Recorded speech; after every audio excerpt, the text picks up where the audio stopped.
네, 오늘 아침에 우리에게 주시는 하나님의 은혜의 말씀은 마가복음 2장 1절에서 12절까지의 말씀입니다. 다 같이 합독하도록 하겠습니다.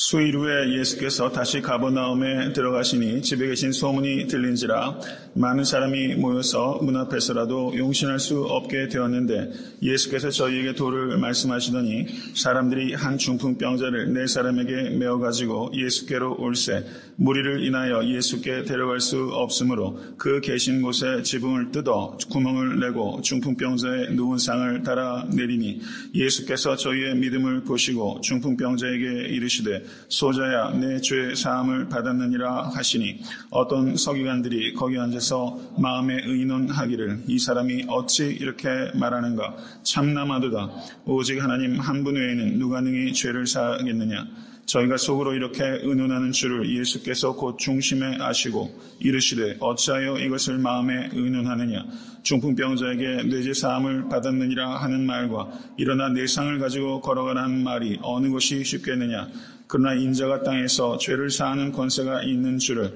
너희로 알게 하노라 하시고 중풍병자에게 말씀하시되 내가 내게 이르노니 일어나 내 상을 가지고 집으로 가라 하시니 그가 일어나 그 상을 가지고 모든 사람 앞에서 나가거늘 저희가 다 놀라 영광을 하나님께 돌리며 가로되 우리가 이런 일을 도무지 보지 못하였다 하더라.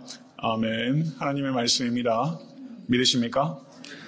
어저께 마가복음 2장 1절에서 3장 6절까지의 그 큰 문맥에 대해서 제가 설명을 드리면서 이 이야기는 controversy stories, 논쟁 이야기들이라고 제가 말씀을 드렸어요. 그리고 상세하게 그 문맥에 대해서 말씀을 드렸는데 한 성도님께서 신학교에 온 것 같은 기분이 든다 이렇게 말씀을 하셨어요. 아마 머리께는 아프셨을 거예요. 그런데 가만히 생각해 보면요. 신학교에서 저 그런 거 배운 적 없습니다.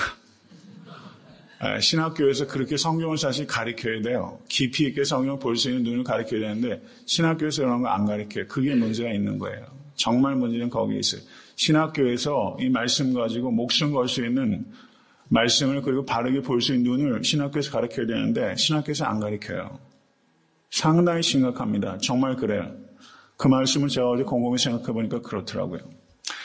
단적인 예로 제가 미국에서 유학생활하면서 두 군데 학교를 다녔어요. 아주 복음적인 학교와 아주 아카데믹 오리엔티드 된 학교에서 제가 공부를 했는데 한 번 수업 시간에 프레젠테이션 하는데 그 영국 여학생이 그 수업을 듣고 있었어요. 옥스퍼드에서 공부하고 저희 학교에서 공부하고 있던 박사과정하고 있던 여학생이었습니다.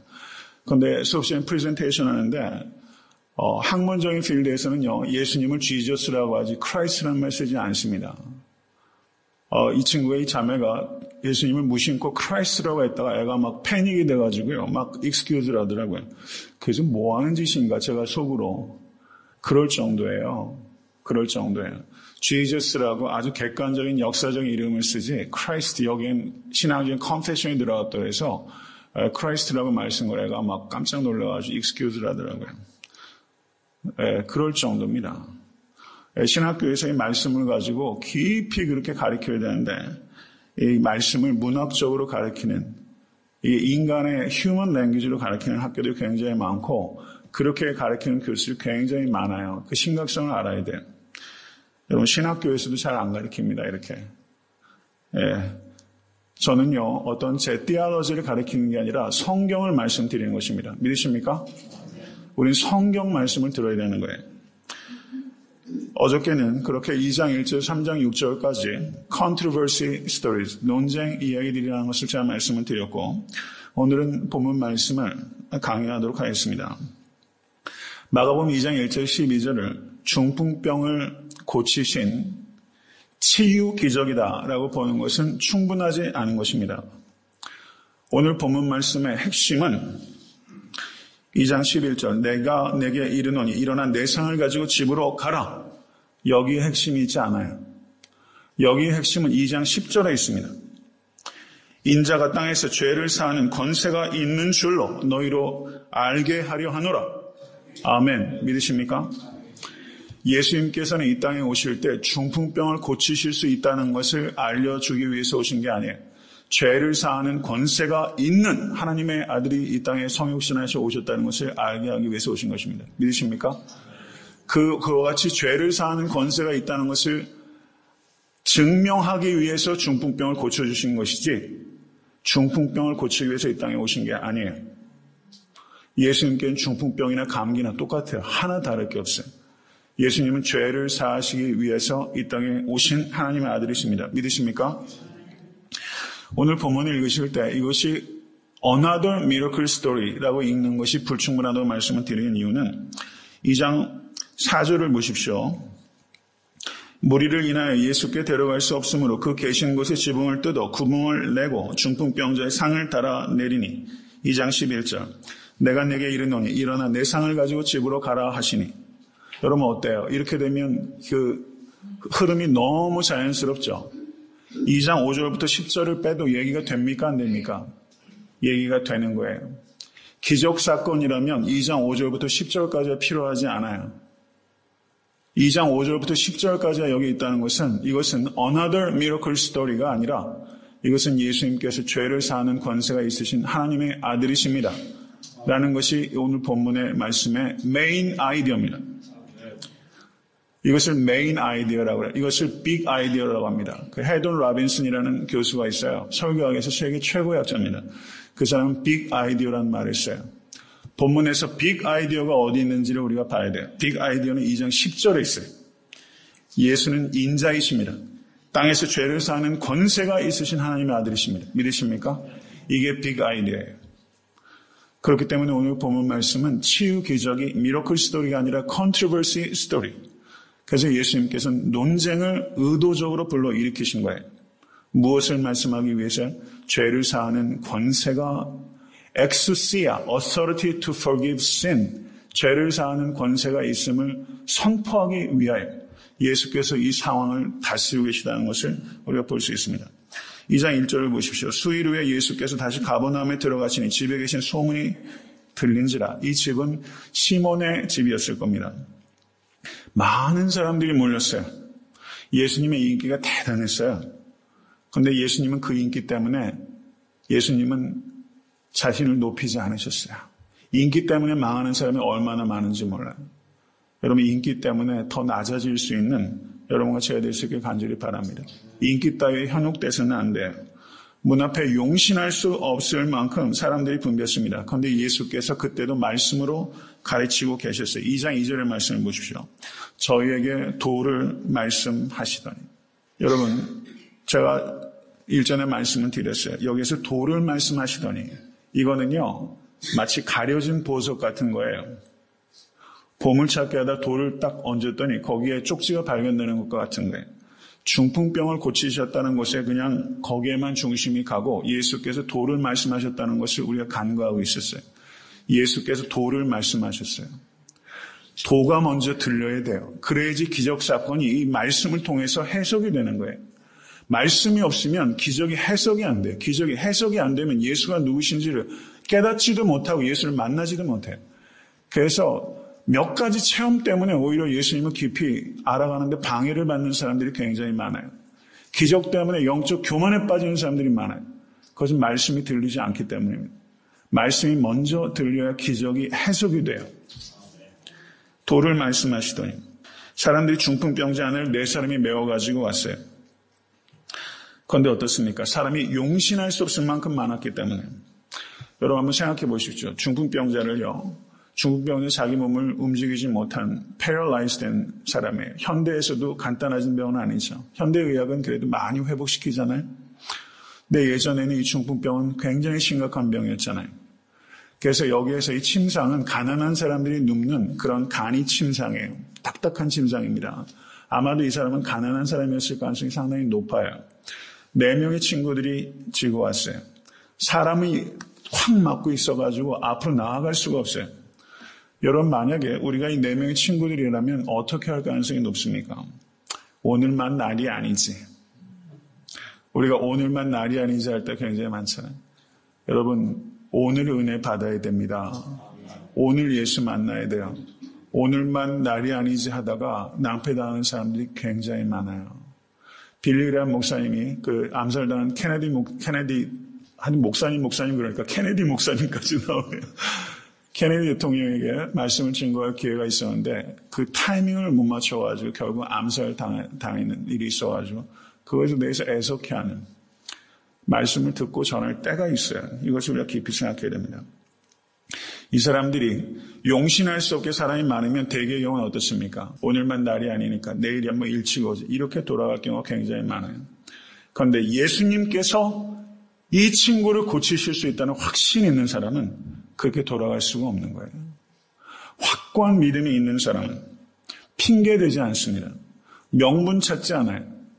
여러분, 한국 사람들의 특별한 문제 가운데는 명분 찾기 하는 겁니다. 명분 찾기. 도망갈 명분 찾아요. 우리가 교회 사역도 그런 식으로 하면 안 돼요. 체면지레로 명분 축적하는 거 해서는 안 돼요. 정치인처럼 신앙생활해서는 안 됩니다. 명분 찾으면 안 돼요. 정말 예수께서 이 문제를 해결하실 수 있다는 믿음이 있는 사람은 확고해요. 그럼 창의적인 생각을 할 수 있어요. 옆에 사다리를 타고서 위로 올라갈 수 있는 거예요. 다른 사람 돌아볼 여력이 없는 거예요. 그래서 어떻게 합니까? 남의 지붕을 뜯었어요. 이 영혼을, 이 친구를 반드시 예수께로 이끌어 가야 되겠다는 그런 간절함이 있는 거예요. 이런 필사적인 마음이 있는 거예요. 여러분, 우리가 한 영혼을 이렇게 예수께로 이끌어 보신 적 있으십니까? 우리가 한 영혼을 예수께 이끌 때 우리가 어느 정도의 마음을 가지고 있는지를 한번 생각해 보셔야 됩니다. 여기 4명의 친구들 같이 하셔야 돼요. 여러분, 이 자리에 목자, 부목자들 많이 계시잖아요. 목원 중에서 아직 예수님을 알지 못한 영혼, 그리고 목장에서 목원들 가운데 남편이 아직 예수님을 믿지 않습니다라든가 이렇게 기도의 제목들을 내놓잖아요. 그분들은 자기 스스로 예수께 오지 못하는 영혼의 중풍병이 있으신 분들이에요. 그분들을 이끌기 위해서 4명의 친구들과 같은 목원들이 되셔야 돼요. 필사적으로 예수께 이끌고 가야 돼요. 예수께서 죄를 사하시는 권세가 있는 것을 믿는다면 우리가 형식적으로 체면치레처럼 할 수 없습니다. 믿으십니까? 이 사람이 남의 지붕을 뚫는다는 것은 경제적인 손해를 감수하는 거예요. 한 영혼을 주님께 이끌려고 하시면서 시간도 손해 안 보고 물질도 손해 안 본다. 이건 있을 수 없어요. 여러분, 헌신하시고 희생하셔야 됩니다. 감동이 있어야 돼요. 그리고 체면 버려야 돼요. 부끄러움을 아는 사람이 되어야 되지만 체면으로 사는 사람이 돼서도 안 돼요. 우리가 이와 같은 4명의 친구들과 같은 그런 태도를 가지고 한 영혼을 주께로 인도하실 수 있는 사랑하는 성도 되실 수 있게 간절히 소원합니다. 여러분, 확신을 가지고 영혼의 구원을 위해서 기도하면 100% 응답받습니다. 믿으십니까? 이건 matter of time, 시간의 문제예요. 조지 뮬러 목사님께서 자신의 친구들을 위해서 복음 전도를 하시고 기다리실 때 5년, 10년, 15년 이렇게 걸렸어요. 어떤 친구는 이 목사님께서 돌아가신 다음에 예수님께로 와서 회심했어요. 한 영혼을 위해서 기도하면 내가 죽은 후에라도 하나님께서 그 영혼을 주께로 인도하십니다. 이것을 믿으실 수 있게 간절히 소원합니다. 그 뒤에 이어진 내용을 한번 보십시오. 중풍병자의 누운 상을 내렸습니다. 그런데 예수께서 뭐라고 말씀하십니까? 2장 5절 보세요. 예수께서 저희의 믿음을 보시고 중풍병자에게 이르시되, 여기에서 저희는 4사람의 친구만 얘기하겠어요? 중풍병자의 믿음까지도 포함하는 거겠어요? 4사람만입니까? 아니면 5명입니까? 5명이죠. 어떻게 하셨어요? 훌륭하십니다. 학자들도 4사람만 의미하는 것이다 얘기하는 사람도 있어요. 생각이 참 부족하다고요. 5명은 포함한. 왜 그렇습니까? 다른 사람 믿음으로 구원을 얻을 수 없습니다. 부모님이 예수님 믿는다고 내가 구원 얻는 거 아니에요. 내가 예수 그리스도 십자가를 믿어. 내가 믿어야 그 은혜로 말미암아 구원 얻습니다. 이 중풍병자의 구원이 임한 것은 그에게 믿음이 있었기 때문이에요. 여러분 주변에 한번 도와보세요. 도와주려고 해도 도움 자체를 거절하는 사람이 있잖아요. 중풍병자 한사코 안 가겠다고 하면 어떻게 하겠어요? 중풍병자가 허락한 거죠. 나도 예수님 만나야겠다. 친구들아 고맙다. 오늘 꼭 예수님께 한번 가자 하고 온 거예요. 5명이 한 마음이 돼서 온 거예요. 지난주에 제가 숨겨진 보석이라는 제목으로 요나단에 대해 설교를 하면서 저도 너무 행복했어요. 요나단을 만난 기쁨이 정말 좋더라고요. 어떤 성도님이 저한테 그런 얘기를 해요. 목사님은 성경에 어떤 인물이 제일 좋으세요? 그러면 전 좋은 인물이 너무 많아서 대답을 못했어요. 근데 요나단을 지난주에 만난 거예요. 너무 좋더라고요. 저는 그런 인물이 눈에 띄어요. 너무 높은 곳에 있는 분은 힘들고 요나단도 가만히 보니까 아휴 그렇게 살기 너무 힘들겠어요. 그런데 너무 많은 감동이 되더라고요. 저는 성도님들 생각하면서 성도님들이 그런 우정을 맺을 수 있으면 좋겠다는 생각을 항상 하고 있습니다. 이민생활 외롭고 믿을 사람 없고 믿었다가 또 어려움 당하는 일들도 많이 겪고 있어요. 그래서 다들 경각심이 있어요. 경계심이 있어요. 성도와 성도들에 대한 경계심이 있어요. 그만큼 우리는 상처를 많이 주고받으면서 살아요. 그럼에도 불구하고 저는 우리 사랑하는 성도들께 다윗과 요나단과 같은 우정, 성도들 간에 그리고 이 4명의 친구들과 같은 친구들이 있었으면 좋겠어요. 여러분 그런 친구 꼭 사귀세요.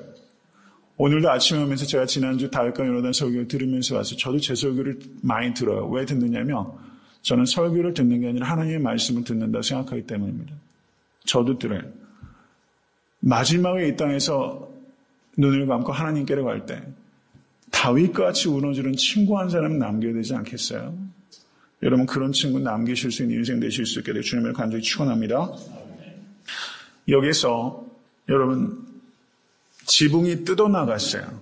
한번 생각해 보십시오. 제가 설교하는데 이 지붕이 뜯겨나간다고 생각해 보세요. 제가 설교에 영향을 받겠습니까? 안 받겠습니까?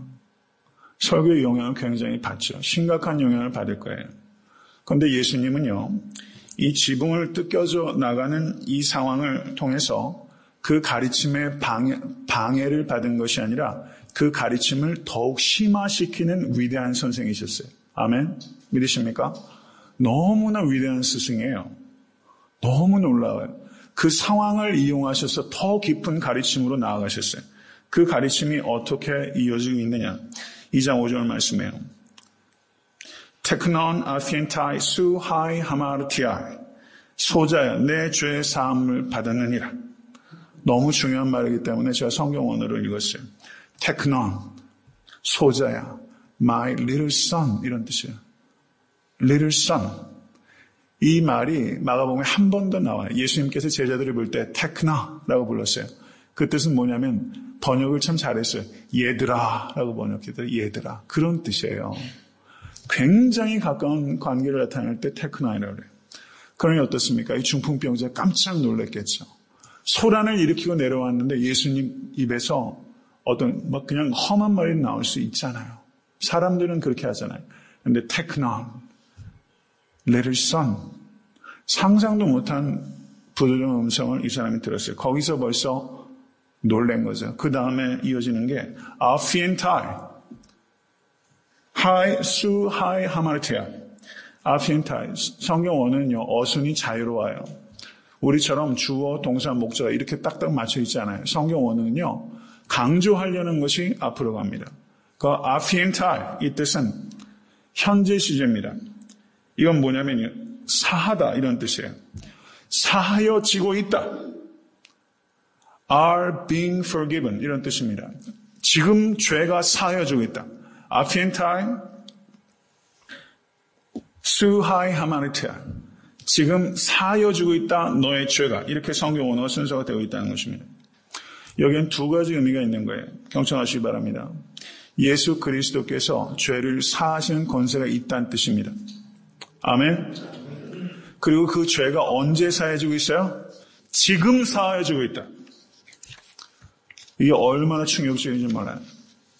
예수님께서는 죄를 사하시는 권세가 있고 바로 지금 그 죄를 사하시는 분이에요. 이게 얼마나 놀라운 말이죠. 충격적이에요. 그랬더니 그때 2장 6절 말씀 보십시오. 어떤 서기관들이 거기 앉아서 마음에 의논하기를 마음으로 의논한 거예요. 즉각적으로 서기관들에게 이건 신학적으로 문제가 있다. 신성모독이다. 라는 얼람이 켜진 겁니다. 맞아요. 얼람이 켜질 만한 상황인 거예요. 죄는 오직 하나님만이 사하실 수 있습니다. 믿으십니까? 이스라엘 백성이 기다렸던 그리스도는 다윗과 같은 인간 그리스도예요. 하나님께서 성육신에서 이 땅에 오신다는 것은 이스라엘 사람들은 상상도 못했던 거예요. 그리스도도 죄를 사할 수 없는 거예요. 유대인들의 생각은요. 그리스도란 말은 기름 부음 받은 왕이란 뜻입니다. 여러분 유대인의 왕이 죄를 사할 수 있습니까? 못하죠. 죄를 사한다는 것은 오직 하나님만이 하시는 일이에요. 그렇기 때문에 이들이 지금 상황을 바르게 본 거예요. 인간이 어떻게 죄를 사하는가? 신성모독이다. 그것을 정확하게 본 거예요. 그리고 지금 죄가 사해지고 있다라고 말한 겁니다. 여러분, 이스라엘 백성이 죄를 사하기 위해서는 어떻게 합니까? 속죄 제사를 드리는 거예요. 그러니까 예수님께서 지금 내 죄가 사해지고 있다는 말은 두 가지 의미가 있습니다. 예수님께서 하나님이시라는 것을 선포한 것이고, 두 번째는 속죄 제사를 드리는 예루살렘 성전에서의 제사가 이제는 더 이상은 무의미해진 것이다. 이제는 예수 그리스도를 통하여 죄가 사해지는 새로운 시대가 열린 것이다. 아멘. 믿으십니까? 그것을 선언하신 거예요. 이제는 속죄 시스템, 성전 시스템이 무너진 거예요. 여러분, 요한복음 2장 19절 21절을 보시면 이렇게 말합니다. 너희가 이 성전을 헐라. 내가 사흘 동안에 일으키리라. 유대인들이 가로되 이 성전은 46년 동안에 지었거든 내가 3일 동안에 일으키겠느냐 하더라. 그러나 예수는 성전된 자기 육체를 가리켜 말씀하신 것이라 라고 말씀했습니다. 이 뜻은 예루살렘 성전의 속죄 제사가 이제 반복적으로 드리는 속죄 제사의 시대는 끝이 난 것이다. 이제 예수 그리스도의 보혈로 단 한 번에 과거의 죄와 현재의 죄와 미래의 죄가 다 씻김을 받은 것이다. 믿으십니까? 우리가 예수 그리스도로 말미암아 의롭게 됐다는 것은 과거의 죄와 현재의 죄와 미래의 죄까지 씻김받은 거예요. 믿으십니까? 여러분, 죄를 지면 회개할 일이지만 죄를 지었을 때 내가 혹시 속죄함 받지 못했는가? 이건 아니에요. 예수 그리스도의 십자가의 보혈은요, 과거와 현재, 미래의 죄까지 완전히 씻어주신 거예요. 할렐루야. 믿으십니까? 이것을 선언한 겁니다. 그랬더니 이들이 어떻게 생각합니까? 마음의 은혜나 이 사람이 어찌 이렇게 말하는가? 참나마누다. 오직 하나님 한 분에 누가 능히 죄를 사하겠는가? 이것은 신학적으로 맞는 판단이에요. 그런데 이들이 잘못 판단한 게 하나가 있어요. 예수님께서 성육신하신 하나님이라는 것을 모른 거예요. 그걸 모른 거예요. 예수님은 하나님이십니다. 믿으십니까? 아직까지 신학교에도 여러분, 예수님께서 하나님이심을 부인하는, 예수님을 믿지 않는 신학자들이 많이 있어요. 예수님의 디어티를 부인해요. 심각한 문제입니다. 이것을 못 믿어요. 예수님은 참 인간이시오, 참 하나님이십니다. 믿으십니까? 그리고 예수님께서 그 뒤에 한번 보십시오. 저희가 속으로 이렇게 의논하는지로 예수께서 곧 중심에 아시고, 예수께서는 마음을 읽으시는 분이에요. 여기에 예수님께서 인간이 아니라 하나님이시라는 것이 여기 나타나는 겁니다. Divine knowledge가 있으신 거예요. 예수께서 그 마음에 의논하는 것을 아셨어요. 어찌하여 이것을 마음에 의논하느냐. 2장 9절 보십시오. 내 죄사함을 받았느니라 하는 말과 일어나 내 상을 가지고 걸어가라는 말이 어느 것이 쉽겠느냐. 어느 것이 쉽겠느냐. 어느 것이 중요합니까? 죄사함 받는 일이 중요합니까? 중풍병이 낫는 일이 중요한 겁니까? 죄사함 받는 게 중요합니다. 정말 그렇게 생각하십니까? 아멘. 이 중풍병자와 친구들은요, 죄사함 받기 위해서 온 게 아니에요. 병 고치기 위해서 왔어요. 근데 예수께서 죄를 사하여 주셨어요. 정말 중요한 게 죄사함 받는 일이기 때문에 예수님께서 그 문제를 해결해 주신 겁니다. 믿으십니까? 정말 우리에게 중요한 것은 죄가 사해지는 일이에요. 그렇기 때문에 이 사건의 본질은 미러클 스토리가 아니라 컨트로버시 스토리입니다. 말씀을 맺습니다. 여러분, 믿음이 있으면 모든 질병이 다 낫습니까? 깊이 생각하고 대답하세요. 믿음이 있다고 병이 다 낫는 거 아닙니다. 믿음이 없으면 병이 안 낫습니까? 그렇지도 않아요. 예수님께서 믿음이 없는 사람 병도 고쳐주셨어요. 믿음이 있으면 병이 기계적으로 오토매티컬리 병이 낫는다. 이거 잘못된 가르침이에요. 성경은 그렇게 말하잖아요. 그렇게 이해하고 있으면요, 혹시 내가 병들었거나 내 자녀들이 병들었거나, 여러분, 선교지에서도 선교사들이 선교하실 때 한국도 한번 보십시오. 자녀들이 많이 죽었어요. 선교지에 오셔서. 왜 그렇습니까? 어떻게 그럴 수 있습니까? 우리가 깊이 생각해야 돼요. 믿음이 있으면 병이 낫는 게 아닙니다. 믿음이 있으면 하나님께서 우리에게 가장 좋은 길로 인도하실 것이라는 것을 받아들이는 거예요. 믿으십니까? 믿음이 있으면 모든 질병이 낫는 것이 아니라 믿음이 있으면 죄가 사하여지는 것입니다. 할렐루야. 믿으십니까? 정말 기쁨은요, 죄가 사하여지는 기쁨이에요. 병이 낫는 기쁨이 아니에요. 죄가 사하여지는 기쁨이 참된 기쁨이고, 병으로부터 자유하는 게 참된 자유가 아니라 죄로부터 자유하는 게 참된 자유입니다. 믿으십니까? 예수님께서는 그 자유를 주시기 위해서 십자가에 달리셨어요. 믿으십니까? 이것을 오늘 본문은 우리에게 가르쳐줘요. 여러분, 현대의학도 많이 발달해서 중풍병이 걸려도 많이 회복되세요. 저희 교회에도 몸이 좀 불편한 성도들 여러 계시더라고요. 차도가 서서히 나타나고 있고, 또 최근에 오신 분은 중풍병을 완전히 회복하셔서 몸이 아주 편안한 상태로 오셔서 이주석 성도님 격려하시고 그렇게 하시더라고요. 여러분, 현대의학도 하나님께서 우리를 고치시는 한 일환입니다. 믿으십니까? 우리가 병 낫기를 위해서 기도할 뿐만 아니라 적절한 현대의학을 도움을 받고, 그리고 자기 몸 잘 관리하는 것, 다 하나님께 주시는 치유한 방식이라는 것을 받아들이셔야 돼요. 여러분, 그런데 불치의 병도 있잖아요.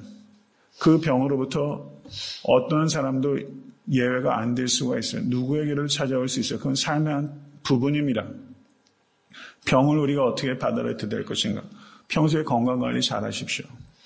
그런데 병드는 경우가 그래도 있잖아요. 그러면 기도하면 하나님께서 우리에게 사명자에게 사명을 감당하시기 위해서 병을 낫게 해주실 수 있는 능력이 있으십니다. 믿으십니까? 경우에 따라서는 그 병과 같이 살라고 하실 때도 있어요. 그것도 받아들이는 거예요. 믿으십니까? 그래서 우리는 그 질병을 어떻게 이기는가? 죄사함 받은 기쁨으로 그 질병을 이기는 거예요. 어저께 어떤 신문을 보니까 그 좋은 말이 있더라고요. 우리 귀한 성도님이 요즘 저한테 그런 말씀을, 유병장수래. 옛날엔 무병장수인데 요즘 의학이 발달해서 유병장수래. 일리 있다 이런 말이 들었어요. 그런데 어저께 신문을 읽다가 어떤 분이 일병장수라는 말, 일병장수. 오히려 병이 하나 있으면 더 건강관리를 해서 더 오래 잘 살 수 있다. 그 말 참 일리 있다 그런 생각이 들더라고요. 여러분, 간절히 기도하시고 소명을 위해서, 하나님 쓰임받기 위해서 더 활력 있게 일하기 위해서는 건강 주십시오 라고 기도하세요. 성도님들 병 깨끗이 나았으면 좋겠어요. 내 경우에 따라서 우리가 질병과 같이 살라고 하나님께서 말씀하시면 질병과 같이 잘 살아가실 수 있는 그런 믿음 가지고 살아가십시오. 죄사함의 기쁨으로 모든 삶의 고난을 넉넉히 이기시는 사랑하는 모든 성도 되실 수 있게 되기를 주님의 이름을 간절히 축원합니다.